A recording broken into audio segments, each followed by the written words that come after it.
Welcome back to the Gardening with Joy and Holly radio show. Thank you for hanging out with us today, taking part of your day to be with us. Holly, a lot of people have problems with watering. Either they overwater or they underwater, but Tree Diaper fixes all of that for them. Yeah, Tree Diaper is a revolutionary watering system it slowly releases water around the base of any tree or plant as the soil dries. It's filled with water from rain or when you water it, and it slowly releases that water over 3 weeks.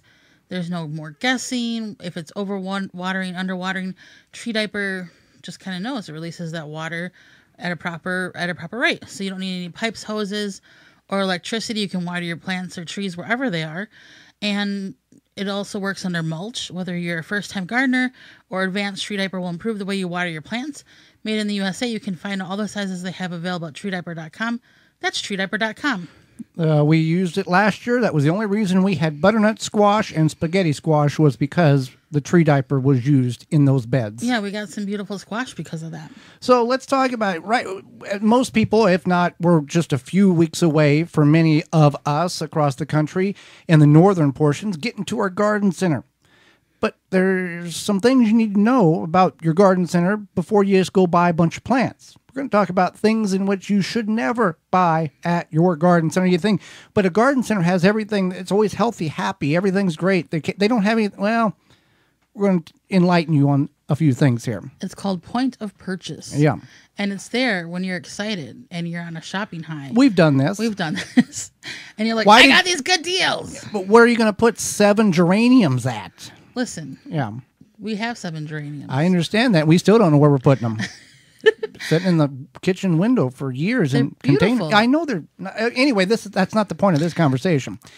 Don't be talking about the geraniums. So there's a number of plants you don't want to purchase at your garden center, whether you have an independent garden center in your town or in your city, or it's the big box garden center. These are things that you don't want either. It applies all the way across. So you never want to get a discolored or wilted plant. Now, you might think, why would I buy a discolored or wilted plant? Because you might think you're Captain Save a Plant. Well, it's the last one on the tray. It's the last one on the tray. And they just didn't water today. Right. So you're lying to yourself. Pass. So it's not your job to save the plants at the garden center. Take a drive down the road. Maybe you'll see somebody's discarded hanging basket. You can try to save that plant. We've done that too. We have too. So yeah, not the discolored one. Plants with bugs. Now, a few bugs is fine, but if you're looking at it and there's just like you pick it up and all of a sudden you get aphids, or you get hit in the face with a bunch of white flies that infest it. Avoid that garden center, because if it's on one plant, it's going to be on all the plants. It's not. They don't discriminate. Right. Exactly. Just like. But a few bugs, like you said, is good because it shows that they're not using harmful chemicals that kill everything. They may be using some chemicals, but a few bugs, okay, here and there. And it's an ecosystem balance thing going on there. Stress plants. So this is a little bit different than discolored or wilted plants. Stress plants typically are, a lot of times if you go up to a tomato plant and there's already tomatoes on it. Right. It's June April, 5th. Yeah, June 5th. 9 plants for 54 cents. And they're like 3 foot tall in a 4-inch pot. Exaggerating, but not very far off. Right. And they've all, I can get 9 plants for 54 cents. I'll take them. No. Let me tell a little story. Okay, story time here. Sure. So a few years ago, more than a few years ago, I worked for a flower supplier, and I worked in the garden center. I stocked the flowers and watered them and whatnot. I did not work for the vegetable supplier, but the vegetable supplier would always put these tomato plants that look gorgeous. They were like in the small containers, probably like a 3-gallon container pot, and they would put them on kind of near where people would drive by to pick up, to do like pickups and stuff. Mm-hmm. And people would drive by. They would drive by to do their pickup or get their lumber or whatever, and they would say, "Wow, that tomato plant looks really good." I never worked past like June 1st, and we're in Wisconsin, so that tomato plant, looked beautiful, and it had tomatoes on it, but it wasn't July or August. Now, was this one of those big, tall, 3-foot tomatoes in the cage that's like $35? Yeah. Okay. Yeah. And people would buy them, and you could tell that these people have never gardened before, possibly. Those are called the money beets. Yeah, exactly. That vegetable office supplier, reference if you're following along. Yes. And I mean, and there was people that would come in and you could tell, especially like right around Mother's Day, they would buy the hanging basket that looked beautiful and gorgeous. And I knew because Which was dead 14 days later. right. And I knew that because we grow flowers, right? But our downstairs neighbor is also a flower gardener and he has educated us on different things. And I knew that plant was sold for a point of purchase. Yeah. So, stress plants don't do that. And here is some vegetable starts in which you don't want to buy at your garden center, your big box nursery, simply because, and we'll graze over all of these pretty quick.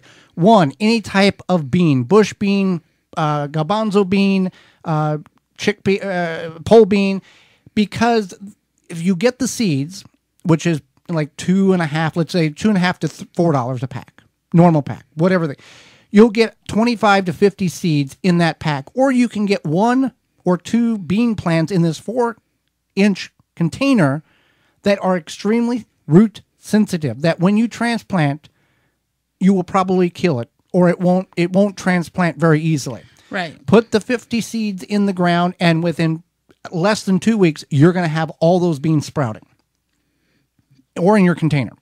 Right. Another one, as you had said, is peas. Extremely touchy when you try to transplant. Yeah. Carrots, pretty much any root crop. I'm not sure why you would. But we see these every year. I don't understand that. Beets. We see beets definitely. Corn, same thing, just planted in the ground. And then vine crops.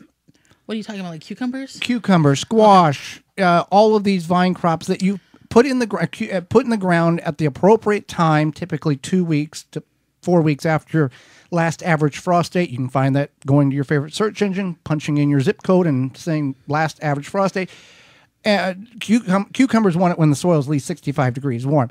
But you put them in the ground, and within 7 to 10 days, these things are sprouted. And studies have shown that if you take a transplant of cucumber that's about 2 inches tall and plant it in the ground at the same time you plant the seed, in 4 weeks they're the same size. Right. So I do want to mention yes, that you don't have to buy starts. No, absolutely not. Tell your story. You didn't know what starts were until I met you. No, I did not. So how's that possible?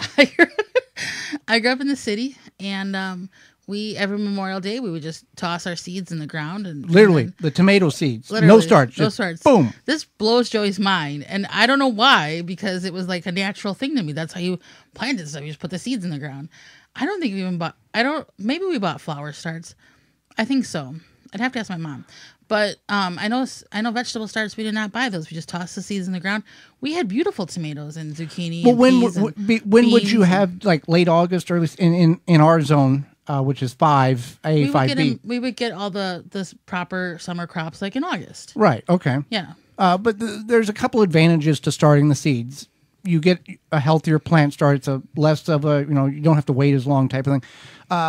But when you go to your garden center, and we see this every year, you see beets, you see carrots, you see sweet corn in these 4-inch containers. Don't buy them ever. Save your money. Buy a pack of seeds from Jung's, or if you've got a favorite seed company, and plant the pack of seeds. You're going to be far better off, and the investment is going to be much more beneficial for you, rather than trying to maneuver these seeds out of this 4-inch container, and you're probably going to kill at least half. And then you're going to have to go back and buy more, and it's an evil cycle. And these garden centers know that you're not supposed to, and it's not recommended, and you shouldn't be selling them. But their mindset is, we'll let the consumer decide what they want to do. Yes, that's correct. And again, it's marketing, it's point of purchase, it's whatever. So we're just telling you. That's why we're here to help you save money. We're here to help you save money and save yourself headache and frustration, and buy the proper things. Or that garden center. Yeah.